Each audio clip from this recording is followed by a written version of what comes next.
Coach, gusto ko lumiit yung chan ko. Ayoko lumiit yung ibang body parts. Gusto ko chan lang talaga. Okay, so sakto meron tayo ditong pagkain. Tuturuan ko kayo kung paano ba kumain para hindi lumaki yung mga chan nyo or para lumiit na yung iyong mga chanena. Quick, without the sugar. Okay, so una sa lahat, you have to address your food properly. So ganito lang yan. Kakausapin nyo yung pagkain nyo. Mr. Kwek, alam ko ngayon lang tayo nagkita. Meron lang akong munting pakiusap sa'yo. Pag kinain kita, huwag kang pupunta sa tiyan. Gusto ko dito sa glutes kasi nagpapalaki ako ng puwet. O kaya sa legs. Gusto ko maganda yung legs ko. So huwag kang pupunta sa tiyan. Promise? Okay. So ngayon nagkaintindihan na kayo ng pagkain nyo. Hindi na yan pupunta sa tiyan nyo.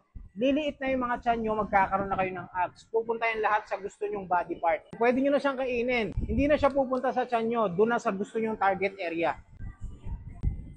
I hope you search.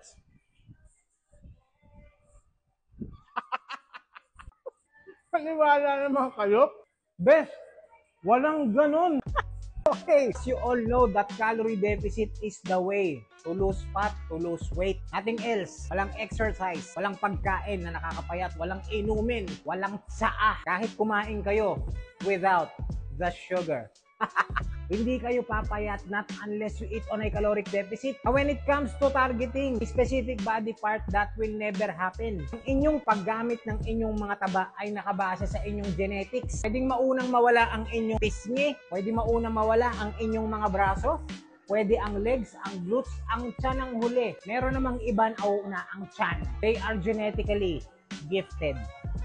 Here are some samples. Charm is our client. So this is her baseline. Ito na yung kanyang back fat. Yan, sa ilalim ng bra. This is her now. Lumiit na yung kanyang mga back fat pero natira si arms. So, ano ang solusyon dyan? Continue the deficit. Ma'am Lee is also one of our online clients. So ito yung sinasabi kong genetically gifted. Her goal is to lose that tummy and magkaroon ng abs.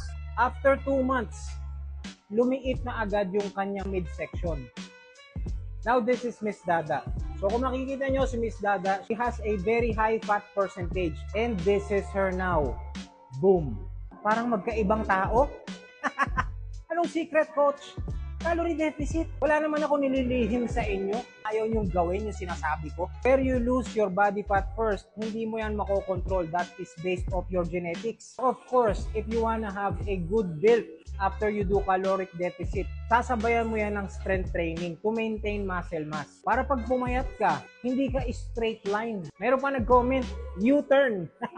So yung pagpayat mo, meron kang korte. Fat reduction is not true. I hope this helps. Huwag niyong kakausapin yung mga pagkain nyo, ha?